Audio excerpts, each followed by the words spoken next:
vaccinazioni dopo l'incontro tra il commissario Arcuri e le regioni, ritardi nelle consegne che si accumulano e spiega il vice ministro Sileri la campagna per gli over 80 slitterà di 4 settimane. Abbiamo avuto risposte positive dal Ministero della Salute, così il direttore generale dell'USL 2 dopo la relazione conclusiva degli ispettori ministeriali all'ospedale di Montebelluna.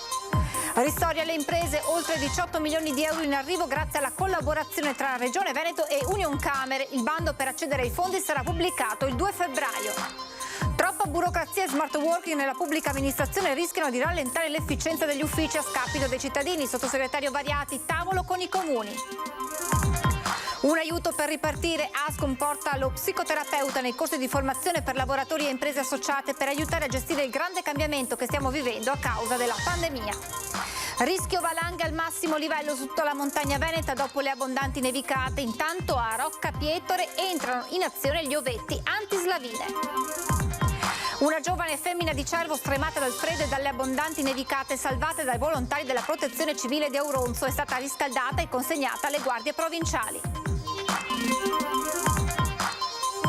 Telespettatori di Antenna 3, buonasera e buona domenica. Siamo con le notizie da Treviso e provincia che si aprono con il bollettino relativo alle nuove positività nella nostra regione e nella Marca Trevigiana. Nelle ultime ore sono 744 i tamponi positivi in più rispetto al report di ieri sera, quindi nelle ultime 24 ore in Veneto. Per quanto riguarda invece la provincia di Treviso sono 147 nelle ultime 24 ore i nuovi positivi. Si registrano invece in Veneto 41 nuovi decessi, di questi 4 nella Marca Trevigiana, sempre nelle ultime 24 ore.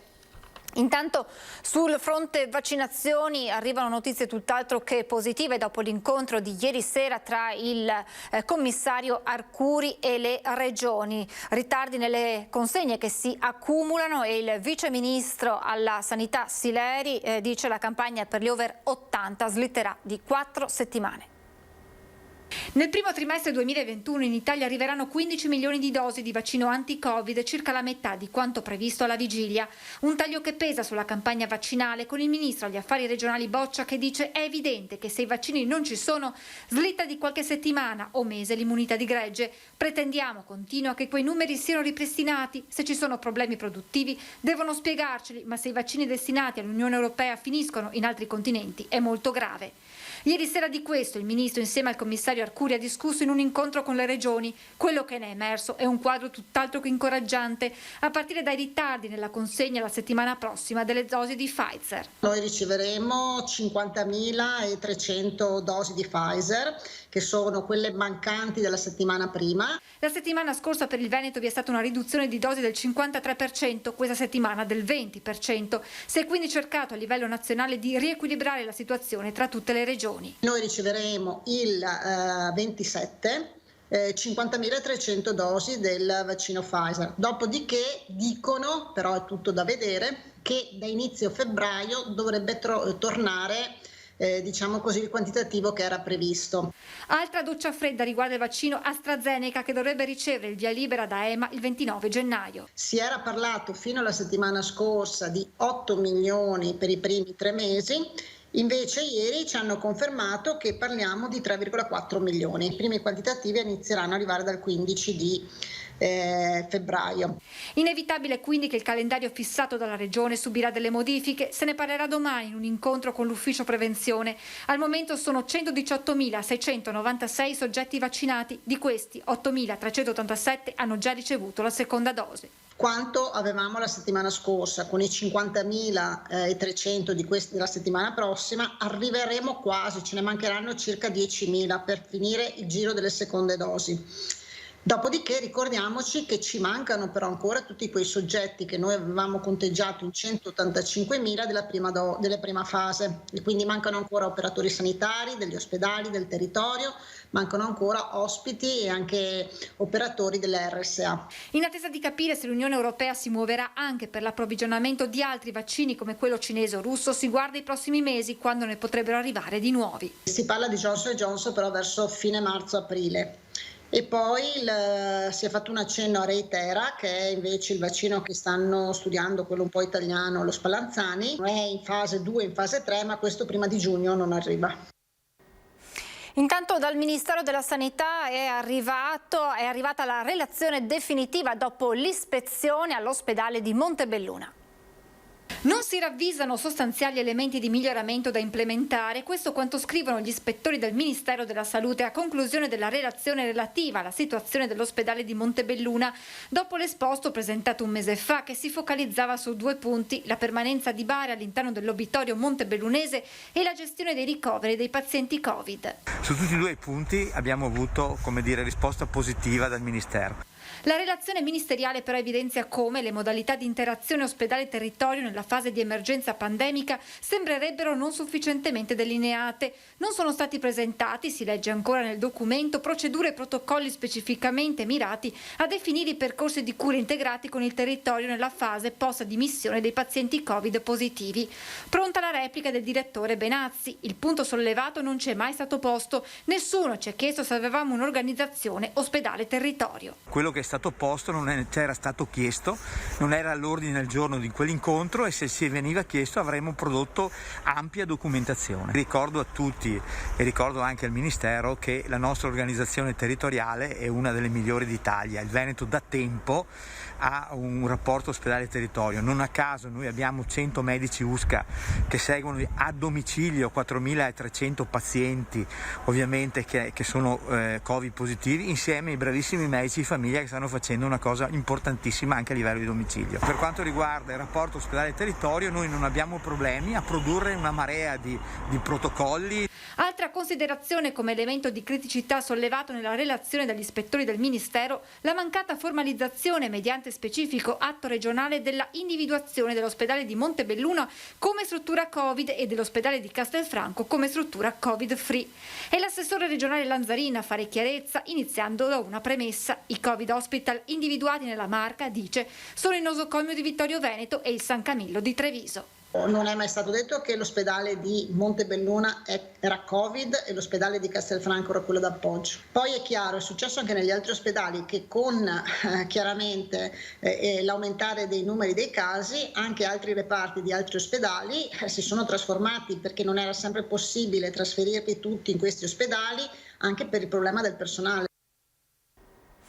Da un lato l'emergenza sanitaria, dall'altra quella economica, con il ristori alle imprese, oltre 18 milioni di euro in arrivo grazie alla collaborazione tra Regione Veneto e Unioncamere. Il bando per accedere ai fondi sarà pubblicato il 2 febbraio. Il 2 di febbraio si aprirà il bando che la Regione Veneto assieme a Unioncamere darà ristoro a una serie di categorie economiche. Oltre 18 milioni di euro in arrivo per una serie di imprese venete che sono state particolarmente colpite dalle restrizioni per il contenimento dei contagi da coronavirus. Il 2 febbraio sarà pubblicato il bando che consentirà di accedere ai fondi per le imprese operanti nelle filiere degli eventi, congressi, matrimoni, cerimonie, gli ambulanti con posteggi in aree di eventi come fiere e stadi, la filiera dei trasporti persone e quella dello sport, intrattenimento, parchi divertimento e tematici, comprese le attività di spettacolo viaggiante, e poi ancora le attività culturali e di spettacolo ed il commercio al dettaglio di abbigliamento, calzature, libri, cancelleria ed esercizi all'interno di parchi e centri commerciali che hanno dovuto sospendere l'attività negli ultimi mesi per le restrizioni anti-Covid. I ristori verranno erogati grazie alla collaborazione tra Regione Veneto e Unioncamere. La Regione ha dato mandato a Unioncamere del Veneto e alle Camere di Commercio del Veneto di predisporre per dare dei ristori, dare un sostegno economico alle attività che ho citato poco prima. Ci sono richieste di altri codici Ateco che però non rientreranno perché purtroppo non ci sono disponibilità finanziarie per accontentare, uso questo termine, concedetemelo, per queste ulteriori categorie, però probabilmente più avanti ci sarà un'integrazione. 1 milione è messo a disposizione dalle Camere di Commercio, il resto dalla Regione Veneto. 1 milione lo mettono le Camere di Commercio Veneto, il resto lo mette la Regione Veneto. Quindi devono le aziende tenere sotto un controllo i siti delle Camere di Commercio o di Unioncamere Veneto, in modo tale per fare richiesta di questi ristori, insomma, di questo contributo. Troppa Troppa burocrazia e smart working nella pubblica amministrazione rischiano di rallentare l'efficienza degli uffici, mettendo in difficoltà imprese e cittadini. Una problematica esplosa nelle ultime settimane per le pratiche legate all'ecobonus del 110%. E allora il sottosegretario Variati dice serve un tavolo con i comuni. Preannuncio che ci saranno delle risorse aggiuntive importanti per i comuni. Nel Ristori 5 ci sarà spazio anche per i comuni in ulteriori difficoltà finanziarie per la pandemia. L'annuncio del sottosegretario all'interno con delega agli enti locali Achille Variati, che sollecitato dalle richieste di imprese e cittadini pone l'accento su burocrazia e smart working negli uffici pubblici che rischiano di rallentare se non inceppare le pratiche anche per alcuni incentivi messi in campo dal governo come l'ecobonus 110%. Di qui la richiesta del sottosegretario di un tavolo governo-comuni. Ci sono due canali. Uno riguarda eventuali semplificazioni delle procedure e questo non può che essere fatto attraverso delle norme per le quali chiedevo un confronto velocissimo dell'Associazione dei Comuni d'Italia con il governo. Due però, mi rivolgo anche e soprattutto ai sindaci, i sindaci autorizzano il lavoro a distanza dei loro dipendenti nella misura in cui quei dipendenti a casa hanno strumenti e modalità per lavorare tanto quanto lavorerebbero in ufficio. Se non è così, vanno richiamati a lavorare in ufficio. Risponde il sindaco di Treviso Mario Conte, che è presidente dell'ANCI Veneto. Nella prima fase il lavoro a distanza è stato vitale per evitare di paralizzare il sistema. Ovvio che appena si potrà tornare in presenza è auspicabile appunto il rientro al lavoro da parte di tutti, perché poi il lavoro in presenza ha tutt'altre caratteristiche, sia da un punto di vista efficienza che da un punto di vista delle tempistiche. Però l'invito che faccio a Variati non è quello di auspicare un tavolo, ma è di convocare un tavolo, perché lui rappresenta il governo e ANCI non si è mai rifiutata di sedersi per portare delle proposte piuttosto che delle osservazioni a questo governo. E a proposito di lavoro e lavoratori e le difficoltà che si vivono a causa di questa situazione, Ascom porta lo psicoterapeuta nei corsi di formazione per lavoratori e imprese associate, un modo per aiutare a gestire il grande cambiamento che stiamo tutti vivendo. L'impatto devastante del Covid sulle famiglie, sui bilanci di attività imprese, ma anche sull'equilibrio personale di molti imprenditori e lavoratori. Per questo motivo Ascom Confcommercio di Treviso ha dato il via ad un nuovo percorso formativo che porterà in aula uno psicoterapeuta esperto di gestione dello stress del mondo del lavoro. Sostegno psicologico, sul tema del sostegno imprenditoriale, sul sostegno di come affrontare le partenze, di come lavorare in teamwork durante il periodo del Covid, come lavorare con lo smart work, come evitare lo stress da sovrapposizione verso i computer, gli strumenti digitali, come aiutare questo periodo nel quale la socialità obiettivamente è stata ridotta tantissimo. Il corso è aperto a tutti, ha una durata di 6 ore, si svolgerà in videoconferenza dalle 15 alle 18 nei giorni del 26 gennaio e 2 febbraio 2021. In questo momento naturalmente ci sono delle categorie che stanno economiche, dei comparti economici che stanno soffrendo tantissimo, immagino il turismo, ma il commercio in generale sta soffrendo perché molti adesso dei nostri pubblici esercizi sono chiusi o quasi tutti chiusi, e quelli che sono aperti comunque hanno un calo di vendite e si continua a registrare naturalmente una crescita esponenziale del commercio elettronico. Da qui il canale Treviso Now, che dal 1 gennaio è diventata una nuova piattaforma di vendita e e-commerce che nasce dal territorio ed è per il territorio. Nel 2020 Ascom ha garantito oltre 6.000 ore di formazione con circa 500 corsi attivati. L'arrivo dello psicoterapeuta è una novità, un tentativo per dare uno strumento in più di rinascita e ripartenza per molti lavoratori di un settore fortemente penalizzato e spesso compromesso dalle chiusure che hanno imposto a tutti un cambiamento netto. La cronaca tra il 2017 e il 2020 aveva acquistato e poi rivenduto ad ignari clienti 8 auto usate, alle quali aveva però scalato il reale chilometraggio così da trarne maggiore profitto, stimato in alcune migliaia di euro. Per questo motivo un 33enne di origini croate è stato denunciato dai carabinieri di Vedelago per frode continuata in commercio. L'uomo era titolare di un'attività specializzata proprio nel commercio di veicoli, chiusa poi nel febbraio del 2020. 2 persone sono rimaste ferite in uno scontro frontale avvenuto intorno alle 18 lungo la provinciale 65 a Zero Branco. I conducenti delle 2 vetture sono stati trasportati in ospedale. Sul posto, oltre all'ambulanza della Croce Rossa, anche i vigili del fuoco per la messa in sicurezza di uno dei 2 mezzi coinvolti, alimentato a gas e finito nel fossato, come vedete nella foto. Ora spetta ai carabinieri di Zero Branco chiarire la dinamica del sinistro.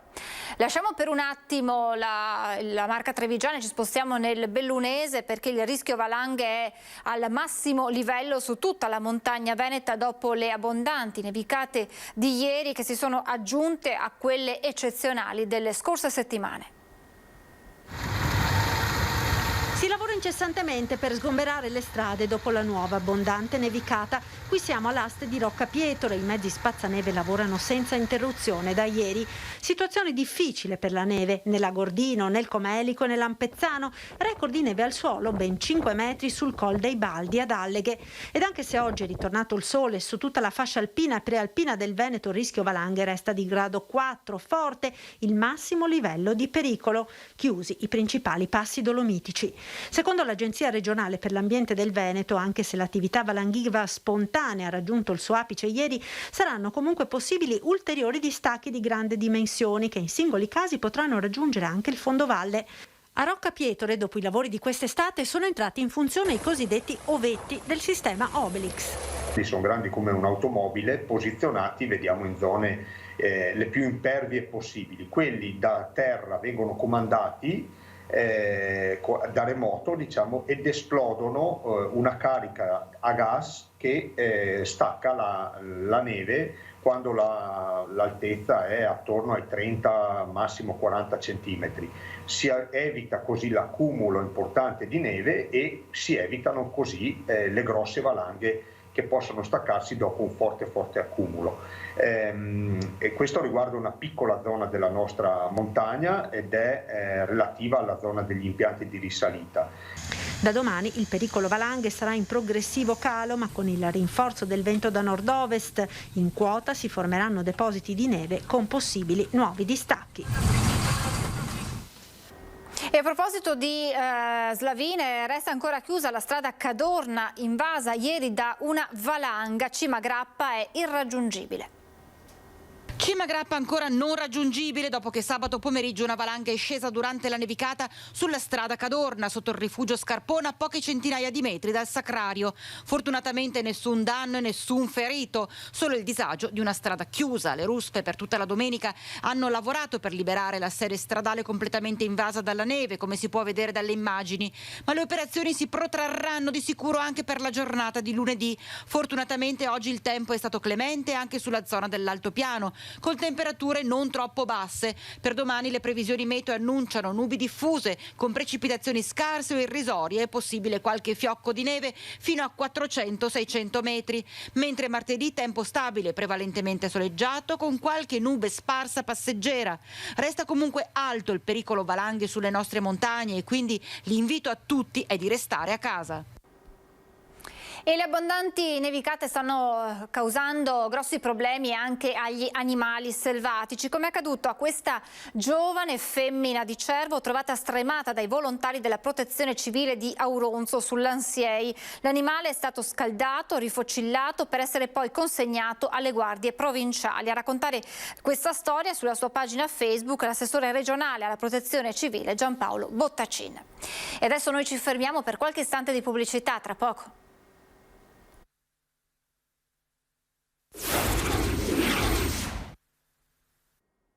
Siamo tornati in diretta, al via a Treviso un nuovo servizio. Le persone disabili con limitazione della mobilità o esposte agli effetti economici della pandemia potranno usufruire di un voucher taxi per i loro spostamenti.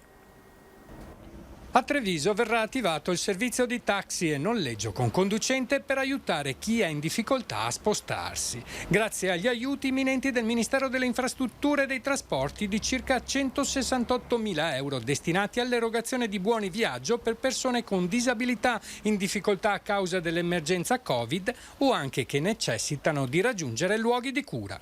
Quindi per soggetti con disabilità, per soggetti che la crisi economica ha gravemente impattato sulla condizione o per soggetti che devono frequentare i presidi ospedalieri, noi garantiremo la possibilità di poter usufruire di un voucher di 20 euro per corsa che consentirà da un lato al soggetto di poter essere trasportato gratuitamente e dall'altro al tassista di poter avere un'entrata in un periodo in cui quelle attività sono state particolarmente danneggiate.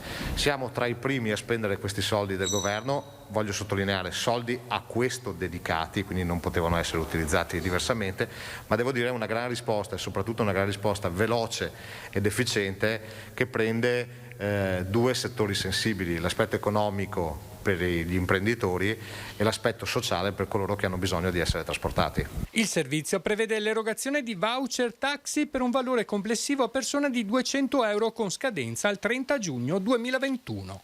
Gli interessati potranno presentare domanda nell'apposita sezione che verrà aperta nei prossimi giorni nel sito del Comune di Treviso, secondo la procedura già sperimentata con i buoni spesa. A Oderzo è passato giusto un anno dalla rivoluzione della viabilità cittadina. Sindaco più che mai convinta della decisione, rilancia con l'aumento dei plateatici.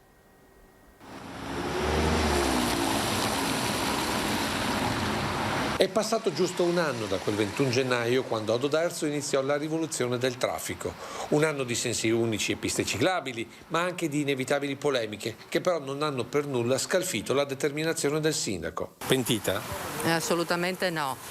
Piuttosto dobbiamo ancora fare qualcosa per migliorarlo. Per esempio queste strutture che delimitano i plateatici non sono belle da vedere. In effetti le barriere in cemento danno la sensazione più di una trincea che di un plateatico, lo spazio liberato per i commercianti. Ma anche qui il sindaco appronta la risposta. Adesso dobbiamo progettare qualcosa che sia anche bello da vedere, infatti abbiamo appena dato un incarico di progettazione per fare una serie di interventi sia di arredo urbano, quindi abbellimento, implementazione del verde e poi anche sistemazione di alcuni angoli, quindi la parte che dobbiamo adesso rendere anche di miglioramento strutturale dal punto di vista estetico, insieme a un coordinamento dei commercianti. Già perché le maggiori critiche alla rivoluzione viaria arrivano di fatto dai primi beneficiari degli spazi sottratti alle auto. La preoccupazione era quella di non avere i parcheggi vicino ai negozi, ma in realtà i parcheggi sono rimasti con qualche lieve diminuzione, ma i parcheggi ci sono.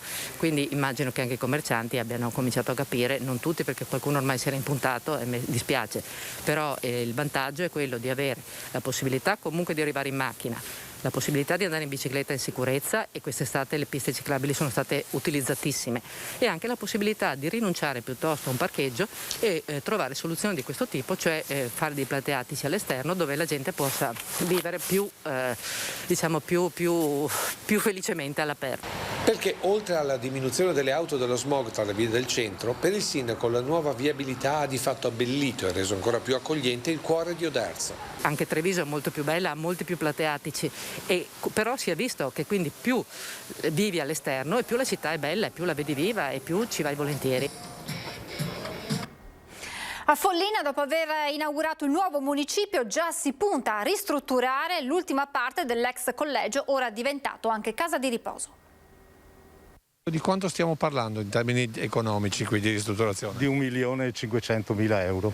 A tanto ammonta il sogno nel cassetto del sindaco di Follina, che non contento di aver trasferito il municipio ristrutturando uno storico collegio annesso alla locale casa di riposo, punta a recuperare l'intera corte, chiudendo il cerchio nel vero senso della parola con l'intervento in questa parte del complesso. E ci manca ancora l'ultima parte che era stata adibita a chiesa e appartamenti per le suore negli anni in cui il complesso del San Giuseppe era diventato un collegio, e adesso rientra nei nostri piani riuscire a ristrutturare. Il progetto c'è già e descrive ancora uffici comunali, ma anche un auditorium ed infine una cucina che fornisca pasti sia per una mensa interna, per le scuole comunali, che per la vicina casa di riposo.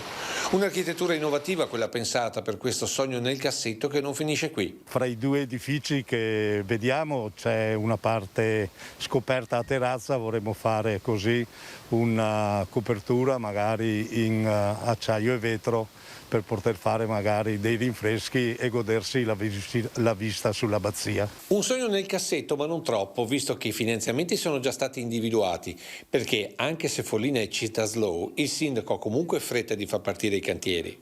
Rientra nella richiesta che abbiamo fatto attraverso la città slow per usufruire del Recovery Fund. Si chiamerà Cammini del Patrimonio dell'Umanità, il nuovo percorso pedonale percorribile a fine estate tra le colline di Conegliano e Valdobbiadene. Un percorso di una quarantina di chilometri tra vigneti, colline e boschi da Vittorio Veneto a Valdobbiadene. Si chiamerà Cammini del Patrimonio dell'Umanità e completerà un circuito di sentieri in corso di mappatura.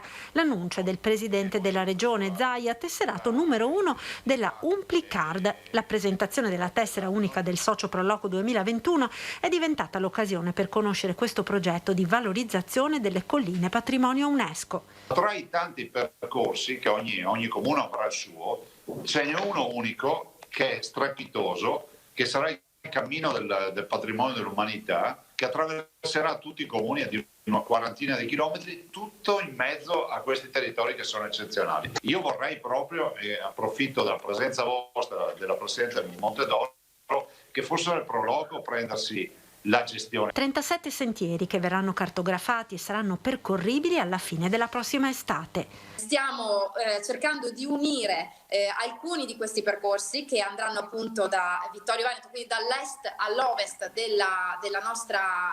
del nostro patrimonio collinare, uniremo dei percorsi in modo tale da creare un vero e proprio cammino nel cuore delle colline del Prosecco. Il lavoro è tanto, è tantissimo, e noi veramente speriamo che il 2021, io credo che questa sia la speranza di tutti noi, sia l'anno della rinascita, sia l'anno della ripartenza. Lutto per il mondo dell'arte trevigiana e veneta dopo la morte di Cesare Misserotti, gallerista di fama internazionale che portò Andy Warhol a Venezia. Metteva insieme l'amore per la pop art e il rugby. Cesare Misserotti, gallerista trevigiano di fama internazionale, scomparso nei giorni scorsi a 78 anni. Un percorso, il suo, umano e professionale, che si è incrociato con i grandi artisti della seconda metà del Novecento. Nel 1964, nella sua piccola galleria di Mestre, arrivano gli artisti della pop art. Andy Warhol, Lichtenstein. Proprio di Warhol portò a Venezia l'iconico ritratto di Liz Taylor. Il ritratto di Liz Taylor, che parlando con Cesare ironizzava anche un po' per come non erano capite le sue proposte espositive, e ironizzava dicendo non vendettimo nulla. Bene, quel ritratto è andato all'asta qualche anno fa a Londra per $13 milioni. L'arte di Misserotti arriva poi nel cuore di Treviso, in via Roggia, negli anni 90, ma nel trevigiano è noto anche per aver allenato il mini rugby mogliano per 35 anni, una figura discreta, eclettica e importante da ricordare in un momento difficile anche per l'arte, da qui l'appello. I musei sono un servizio pubblico sociale, come le biblioteche. I musei sono welfare, vanno riaperti certamente perché sono un servizio per i cittadini. E siamo alla rubrica domenicale dedicata ai luoghi e agli oggetti della nostra storia. Questa sera vi portiamo a Vittorio Veneto, dove un sepolcro ricorda una vita straordinaria. È impossibile non notarlo subito sul pendio consacrato di Sant'Andrea a Vittorio Veneto. Con quel simbolo di infinito sulla sommità, la sfera che sormonta una X, gli altari dedicati alla Madonna di Lourdes e a Sant'Antonio da Padova, questo mausoleo sepolcrale riassume tra simboli e scritti una storia formidabile. È quella di Ettore Fender, triestino di nascita ma vittoriese d'adozione. Ingegnere polifunzionale, nato nel 1862, quando le tre Venezie erano ancora degli Asburgo, girò l'Italia in lungo e in largo, lasciando la sua firma nelle più disparate realizzazioni. Lavorò per la Marina Italiana in Sardegna, progettò la ferrovia Bosa-Tirso, progettò anche la sistemazione del sito garibaldino di Caprera. Centrali elettriche, ferrovie, ma anche progettazione urbanistica di Vienna portano la firma di Ettore Fenderl, che divenne ricco al punto di comprarsi un pezzo di bel paese. Nel 1906 acquistò da 62 proprietari la riviera dei Faraglioni a Capri, che poi dovette vendere per monetizzare, aveva bisogno di soldi. Ma Ettore Fenderl va ricordato per essere stato di fatto un precursore dell'energia nucleare. Nel 1912 proseguì e incrementò i suoi studi sulla radioattività, contribuendo a fondare l'Istituto Statale di Radioattività Italiano, dove collaborò e conobbe Enrico Fermi. Una storia unica che ha lasciato tante importanti tracce del suo passaggio, alcune estetiche come per i quartieri viennesi, altre tremende come l'atomica, altre ancora curiose e soprattutto popolari come l'invenzione pensata a 14 anni per la quale è conosciuto in tutto il mondo. Durante il Carnevale di Trieste del 1876 era a corto di soldi Fenderl e inventò, tagliuzzando carta colorata, questi coriandoli che dovevano sostituire i confetti oppure le palline di ovatta che venivano lanciate durante questo periodo festivo. Il giovane Fenderl per quel gesto venne multato, ma la sua idea arrivò sull'onda della Belle Époque pochi anni dopo, addirittura in Francia. Durante una festa al Casino di Parigi. L'anno successivo la conferma venne durante il corteo carnevalesco di Nizza e poi nel 1895 addirittura sempre a Parigi fu dedicata una canzonetta a questi coriandoli.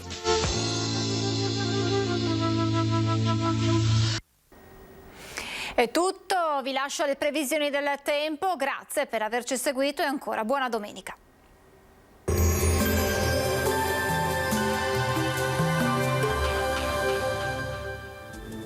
Bentrovati al meteo. Inizio di settimana un po' incerto, ma la situazione sarà presto destinata a migliorare. Vediamo insieme cosa potrebbe accadere dal punto di vista meteorologico.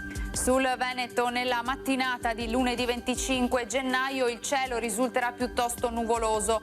Non saranno da escludere dei deboli piovaschi e in pianura potrebbero essere anche accompagnati da qualche fiocco di neve. In giornata lo scenario cambierà con ampio soleggiamento su tutto il territorio. Temperature minime sotto zero praticamente ovunque, valori massimi fino ai 7 gradi. Ci spostiamo ora sul Friuli Venezia Giulia, dove la situazione sarà pressappoco la stessa, non mancherà la presenza del sole, solo al mattino potrebbero verificarsi occasionali piovaschi. Temperature minime fino a -1 grado, massime invece fino ai 5-6 gradi. Ci spostiamo ora sul Trentino Alto Adige, dove sarà una splendida giornata all'insegna del sole, con neve a bassa quota sui settori alpini di confine. Temperature minime piuttosto rigide, massime invece fino ai 2 gradi. Dal meteo di Antenna 3 per ora è tutto, grazie per l'attenzione e arrivederci al prossimo aggiornamento.